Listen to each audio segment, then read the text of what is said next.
금강이 내려다 보이는 이 산성은 백제가 가장 절박했던 순간 선택한 마지막 희망이었습니다. 475년 한성이 무너진 후 문조왕은 백성들과 함께 남쪽 웅진, 지금의 공주로 내려옵니다. 그리고 금강이 내려다 보이는 이곳에 새로운 도성을 세웁니다. 백제의 운명을 바꾼 산성, 공주 공산성입니다. 지금은 시민들의 산책길이자 여행객들의 명소로 사랑받고 있지만 이곳은 한때 백제의 수도를 지키던 핵심 방어시설이었습니다. 당시에는 웅진성이라 불렸으며 현재의 석성은 조선시대에 다시 쌓은 것입니다. 백제시대의 공산성은 흙으로 만든 토성이었던 것으로 알려져 있습니다.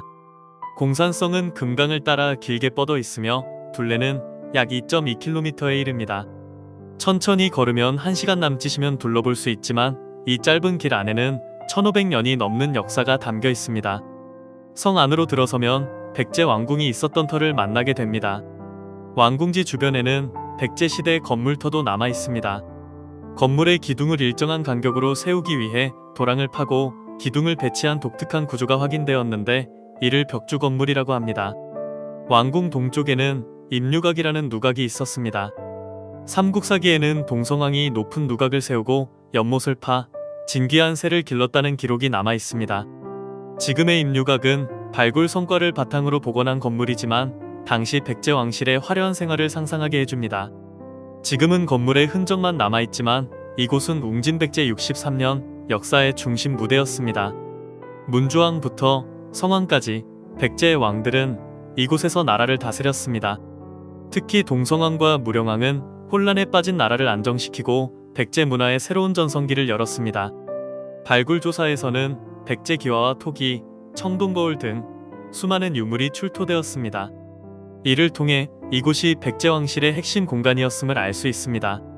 공산성의 진정한 매력은 성곽길을 따라 걸을 때 더욱 잘 느껴집니다.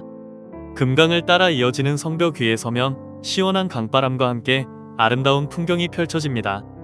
그래서 공산성 답사는 답사라기보다 산책이라는 말이 더 잘 어울립니다. 걷다 보면 연지와 마나루를 만나게 됩니다. 연지는 성 안에 물을 확보하기 위해 만든 시설입니다. 돌을 층층이 쌓아 만든 독특한 모습은 마치 거꾸로 세운 탑을 연상시킵니다. 연지 위에 자리한 마나루에 오르면 한쪽에는 금강이, 다른 한쪽에는 연못이 펼쳐집니다. 공산성은 백제 멸망 이후에도 역사의 중심 무대였습니다. 660년 백제가 멸망한 뒤에는 백제부흥운동의 거점이 되었고 통일신라 시대에는 김원창의 난이 일어나기도 했습니다.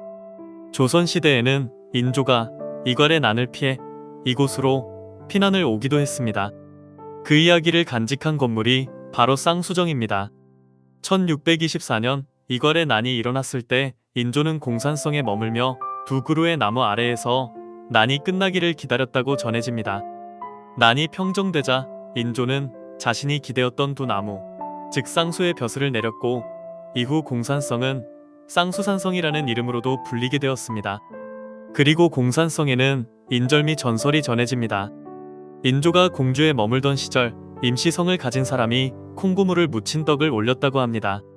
떡을 맛본 인조는 떡의 이름을 물었고 아무도 알지 못하자 임시가 바친 절미라는 뜻에서 임절미라는 이름이 생겼다고 전해집니다.